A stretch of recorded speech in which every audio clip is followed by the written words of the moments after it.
इस क्वेश्चन में आपको पूछा जा रहा है 5 point charges each of charge plus Q R placed on 5 vertices of a regular hexagon of side L, find the resultant force on A charge minus Q placed at the centre of the hexagon. देखो ये बोल रहा है कि ये एक hexagon है और इस हेक्सागन के 5 कॉर्नर्स के ऊपर 1 2 3 4 5 इन 5 कॉर्नर्स के ऊपर हमने चार्जेस को रखा हुआ है और सेंटर पे भी एक चार्ज रखा हुआ है माइनस क्यू।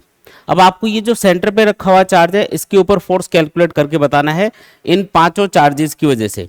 तो सबसे पहला काम क्या करोगे, यहाँ पे अलग अलग चार्जेस की वजह से सेंटर पे रखे हुए चार्ज के ऊपर जो फोर्स लगेगा उसको कैलकुलेट करेंगे। यहाँ पे जो हेक्सागन है उसकी साइड आपको दे रखी है एल, है ना, क्वेश्चन में दे रखा है ये, तो एल साइड का ये हेक्सागन है। हेक्सागन की एक खास बात होती है कि इसकी हर एक साइड बराबर होती है और इसके सेंटर से हर एक कॉर्नर की डिस्टेंस भी उतनी होती है। जैसे अगर ये एल है तो ये भी एल होगा, ये भी एल होगा, ये भी एल एल एल और ये भी एल, है ना, ये सारी डिस्टेंसेस भी बराबर होती है। ठीक है जी।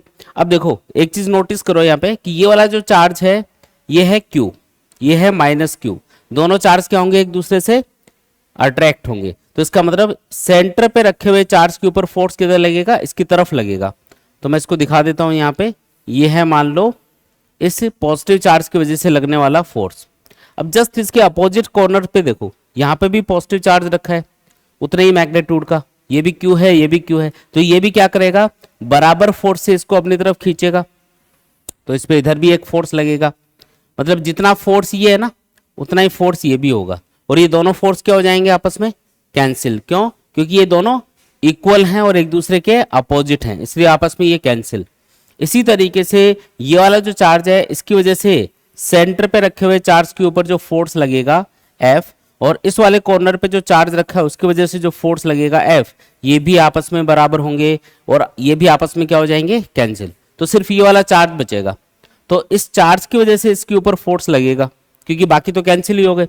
अब ये वाला जो चार्ज है ये इसको अपनी तरफ खींचेगा, है ना। मान लो ये F फोर्स अप्लाई कर रहा है तो ये F फोर्स कितना होगा, तो दोनों चार्जेस का मैग्नीट्यूड आपको पता ही है, ये भी Q है ये भी Q है और दूरी कितनी है L।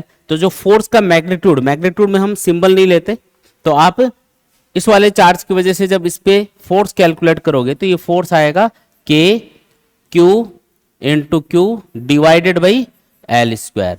तो ये अपना आंसर होगा कि जो फोर्स लगेगा सेंटर पे रखे हुए चार्ज के ऊपर वो लगेगा K Q स्क्वायर बोल सकते हो आप इसको, जैसे इसको हम ऐसे भी लिख सकते हैं F equals to K Q square upon L square. ये अपना आंसर हो गया। ठीक है, आया समझ में। तो ये चार चार्जेस है ना, इनका तो फोर्स आपस में कैंसिल हो गया। अपोजिट कॉर्नर्स पे जब भी सिमेट्री बन रही हो ना, सिमेट्री मतलब एक सिस्टम ऐसा दिख रहा हो जिसमें भाई हर एक चीज सिमेट्रिक हो, तो उस कंडीशन में कुछ फोर्सेस आपस में कैंसिल हो सकते हैं, तो उनका ध्यान रखना है। ये वाला चार्ज जितना फोर्स इस पे लगाएगा उतना ये वाला भी लगाएगा, तो इनके फोर्स आपस में कैंसिल। उसी तरीके से इस वाले चार्ज का और इस वाले चार्ज का फोर्स भी आपस में कैंसिल, सिर्फ इसका इस पे फोर्स काम करेगा। तो ये फोर्स होगा F जो कि K Q square upon L square के बराबर होगा। ठीक है।